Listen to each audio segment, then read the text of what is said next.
Good morning to all of you.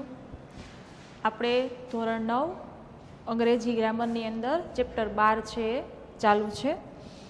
એની અંદર આપણે ગયા લેક્ચરની અંદર 13 સુધીના જોડકા છે એ સોલ્વ કર્યા હતા. હવે 14મું જોડકું છે એ આપણે જોઈએ. એની પહેલાં આપણે એ વિભાગ છે એના સેન્ટેન્સ છે એ ટ્રાન્સલેટ કરી લઈએ.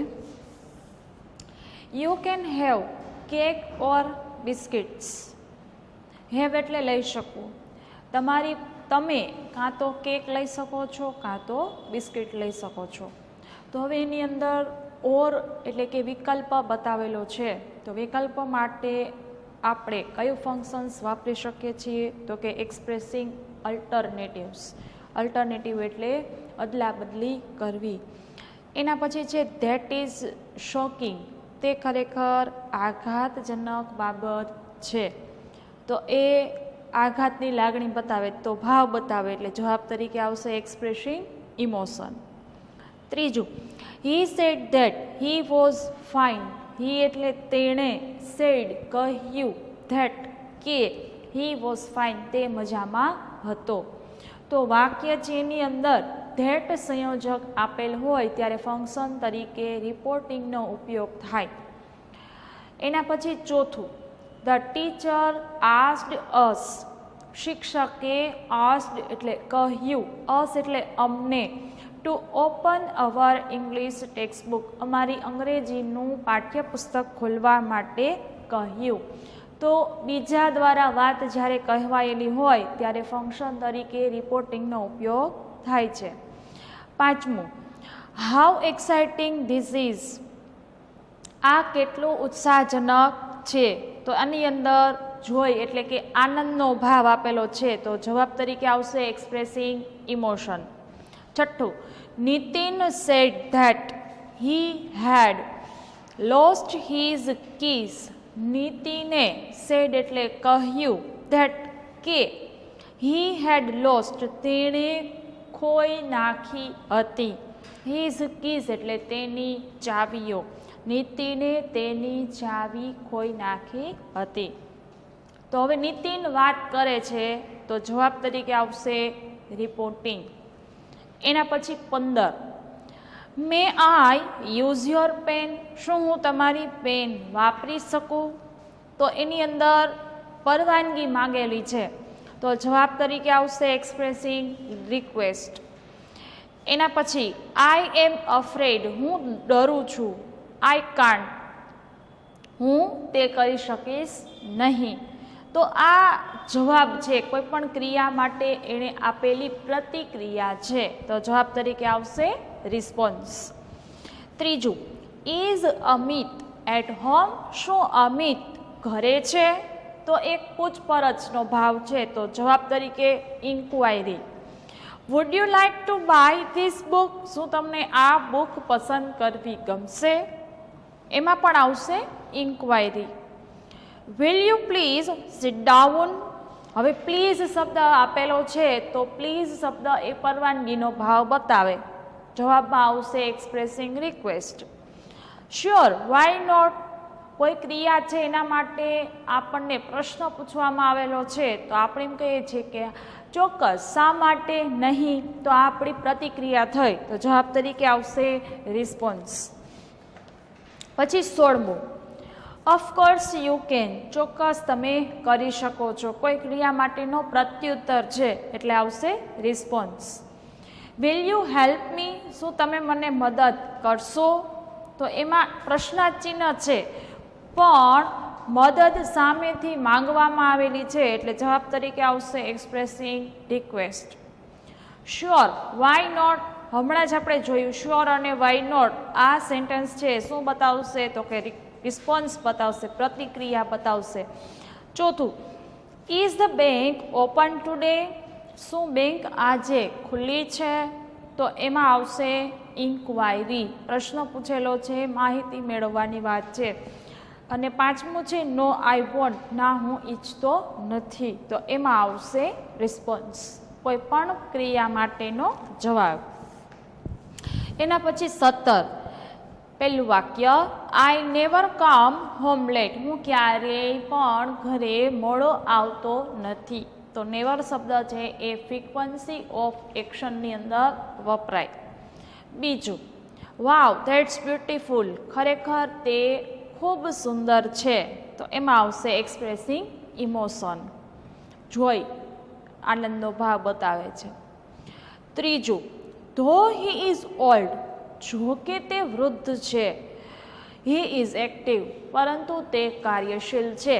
તો ધો અને અલ્ધોનો ઉપયોગ ક્યારે થશે? તો કે જ્યારે વાક્યની અંદર વિરોધાભાસ બતાવેલો હોય, એટલે કે એક્સપ્રેસિંગ કોન્ટ્રાસ્ટ, આવું ફંક્શન છે એ વપરાશે. ચોથું, how much sugar do you need. તમારે કેટલી ખાંડની જરૂરિયાત છે? તો એની અંદર તમને માહિતી પૂછેલી છે એટલે જવાબ તરીકે આવશે સિકિંગ ઇન્ફોર્મેશન. પાંચમું, C said that she was tired. તેણીએ કહ્યું કે તેણી થાકેલી હતી. તો કોઈ બીજા દ્વારા કહેવાયેલી વાત એટલે આવશે રિપોર્ટિંગ. 18મું, એમાં પહેલું વાક્ય, આઈ રોટ ધ એસે ક્વિકલી. મેં ઝડપથી નિબંધ લખ્યો. તો એની અંદર ક્રિયાની વિશેષતા બતાવેલી છે. નિબંધ લખ્યો પણ કઈ રીતે? તો કે ઝડપથી લખેલો છે એટલે એમાં આવશે એક્સપ્રેસિંગ મેનર. જય ઓફન ગેટ્સ અપ લેટ. જય વારંવાર મોડો ઉઠે છે. તો ઓફન શબ્દ છે એ ફ્રીક્વન્સી બતાવે છે.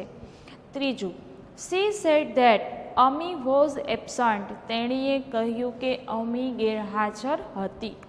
એમાં આવશે reporting. When will the bus come. Bus ક્યારે આવશે? તો એમાં આવશે ઇન્ક્વાયરી. 5મું, may I use your computer. શું હું તમારું કમ્પ્યુટર વાપરી શકું? એમાં આવશે એક્સપ્રેસિંગ રિક્વેસ્ટ. હવે ચોથું અને પાંચમું વાક્ય છે એની વાત આપણે કરીએ તો બંનેની અંદર ક્વેશ્ચન માર્ક છે, પણ મે શબ્દ છે એ હંમેશા પરમિશન માટે કે રિક્વેસ્ટ માટે વાપરવામાં આવે છે, આપણને ખ્યાલ જ છે. એટલે આપણે એવું યાદ રાખવાનું કે જ્યારે મે, વિલ, કેન જેવા શબ્દ વાક્યની શરૂઆતમાં હોય અને તે પ્રશ્નાર્થ વાક્ય હોય તો એ એક્સપ્રેસિંગ રિક્વેસ્ટ અથવા પરમિશન છે એ બતાવે છે. 19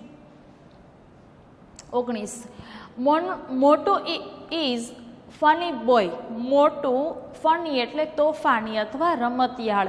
મોટું રમતિયાળ છોકરો છે. તો એની અંદર મોટુંનું વર્ણન કરેલું છે, એમાં આવશે describing person.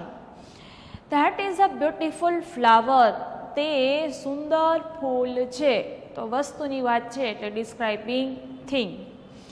Trisha is as lovely as Misha. Trisha એ મીશા જેટલી જ સુંદર છે. એમાં આવશે comparison. Rampur is a small village. Rampur નાનું ગામ છે. એમાં આવશે describing place. She is a sweet girl. તેણી અત્યંત સ્વીટ એટલે કે વહાલી.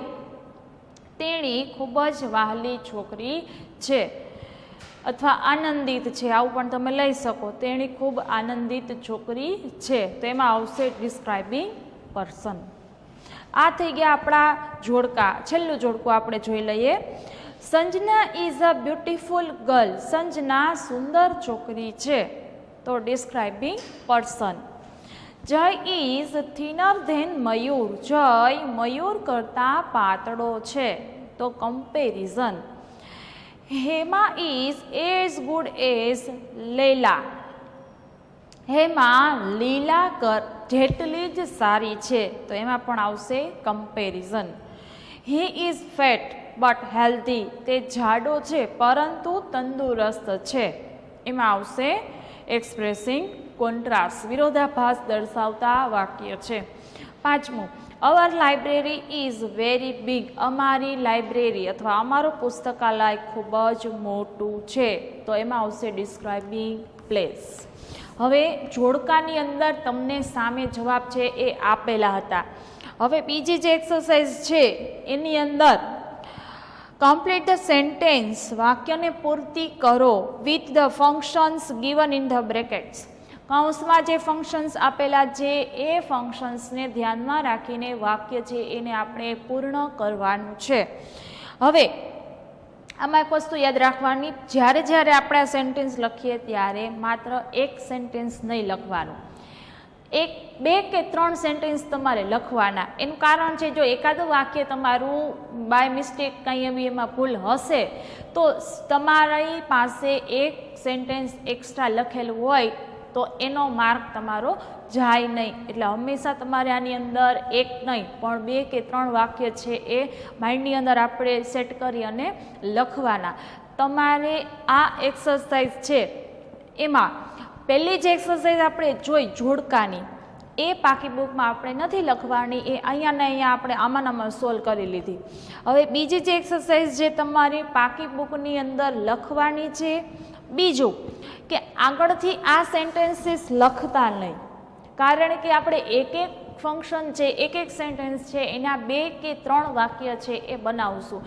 અમુક જ સેન્ટેન્સ એવા છે કે જેમાં એક જ જવાબ આવશે, એમાં કોઈ બીજા એક્સ્ટ્રા જવાબ છે આપણે બનાવી શકતા નથી, પણ જેમાં બને છે એમાં આપણે બે અથવા ત્રણ વાક્ય છે એ બનાવશું.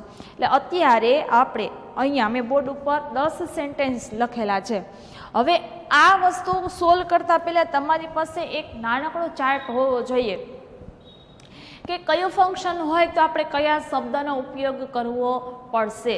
આ વસ્તુ મેં તમને એક્સપ્રેસિંગ માટે લખાવેલી છે કે એક્સપ્રેસિંગની અંદર 8 પ્રકારો છે, એની સામે કેવા કેવા શબ્દ છે એ ઉપયોગી બનશે.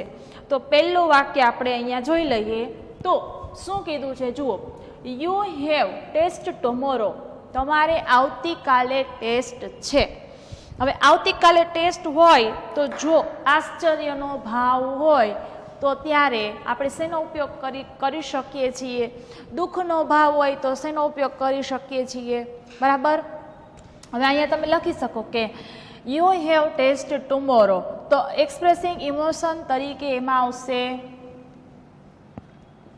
ઓ માય ગોડ, અરે ભગવાન. પછી આવશે એલાસ, અરે રે. એટલે પછી આવશે રિયલી, શું ખરેખર. તો અહીંયા આ સરપ્રાઇઝનો ભાવ બતાવે છે, જ્યારે અલાસ અને ઓહ માય ગોડ એ સેડનેસ, દુઃખનો ભાવ બતાવે છે કે આવતીકાલે ટેસ્ટ લે છે તો એની અંદર એક દિવસમાં તૈયારી કરી શકાય નહીં. અને સામે સરપ્રાઇઝની ભાવના, આશ્ચર્યનો ભાવ હોય તો તમે રિયલી શબ્દ છે એ વાપરી શકો છો. હવે બીજું ઇમોશન, મારે શુભેચ્છા પાઠવવી છે તો હું લખીશ બેસ્ટ ઓફ લક, આવતીકાલની પરીક્ષા માટે તમને બેસ્ટ ઓફ લક. તો આ રીતે તમે અલગ અલગ ભાવ બતાવી શકો, કારણ કે તમને અહીંયા ચોક્કસ કાંઈ કીધું નથી કે આપણે કયા ભાવમાં જવાબ લખવાનો છે.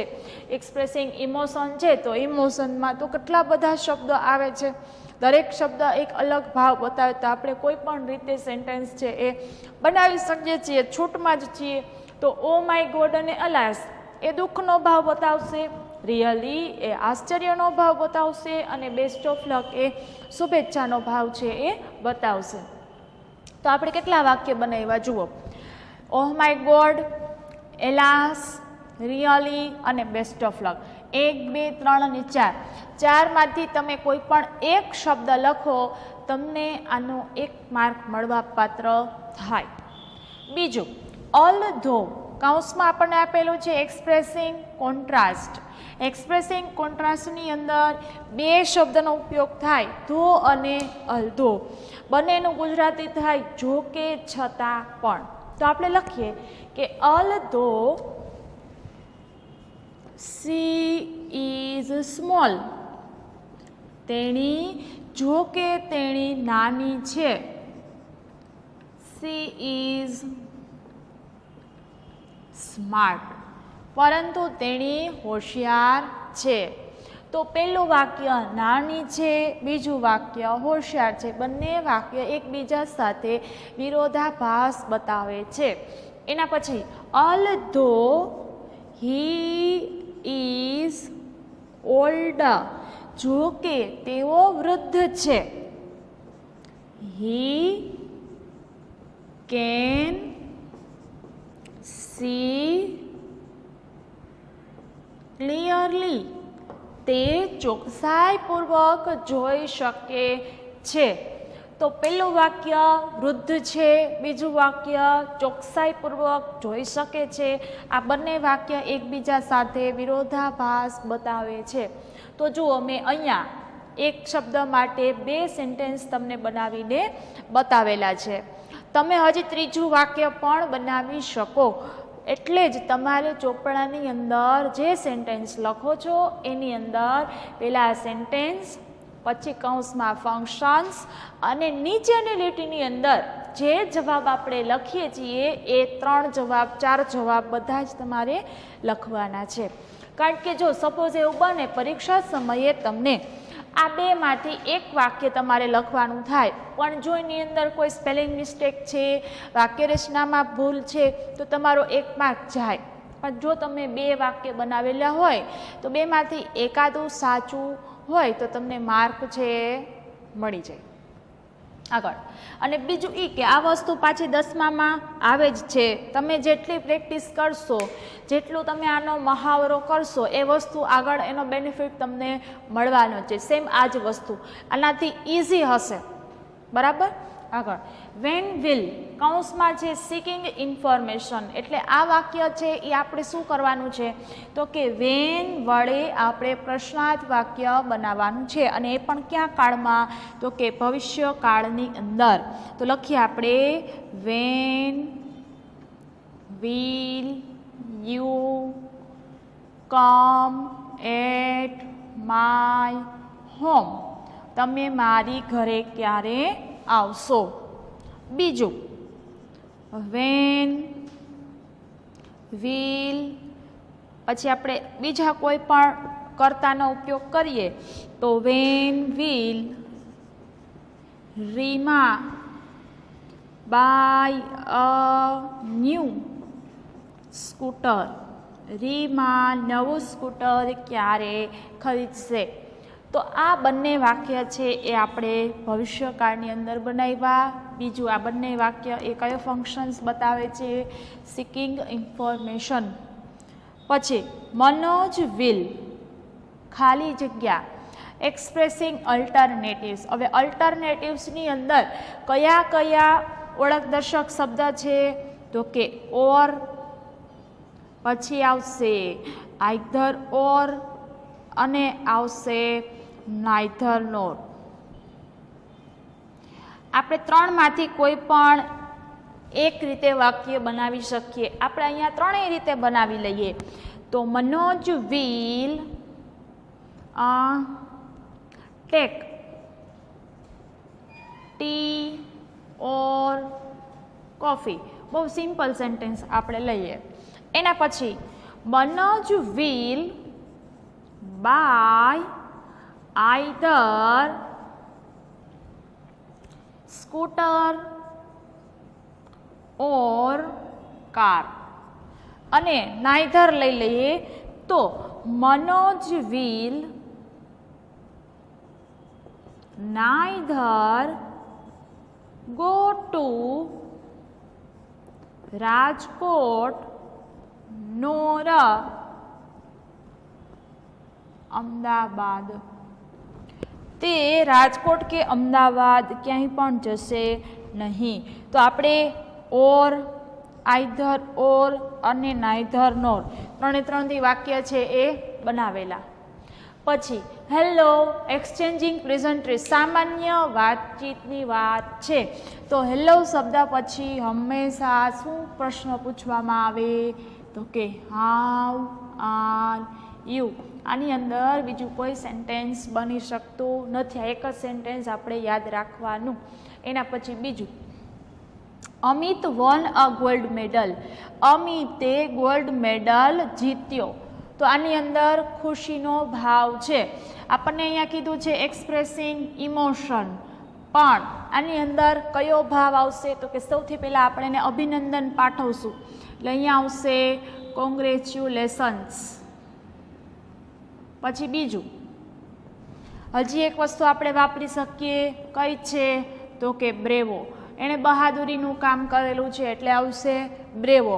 પછી આવશે વેલ ડન એટલે કે શાબાશી. આ ત્રણમાંથી કોઈ પણ એક શબ્દ છે એ તમે વાપરી શકો. નેક્સ્ટ, તો 3 જવાબ થયા, 3માંથી એક જવાબ જ તમારે લખવાનો રહે. પછી ધીસ ડ્રેસ ઇઝ કૌંસમાં છે કમ્પેરિઝન. હવે આપણને ઇઝ આપેલું છે, આ ડિગ્રીનું વાક્ય બનશે. કઈ ડિગ્રીમાં બની શકશે તો કે 3 ડિગ્રીની અંદર આપણને બનાવી શકવાની છૂટ જ છે. સૌથી પહેલાં આપણે બનાવીએ this dress is as costly as that one. ચાલો, આ ડ્રેસ પેલા ડ્રેસ જેટલો જ મોંઘો છે. હવે બીજું, this dress is more attractive than your dress.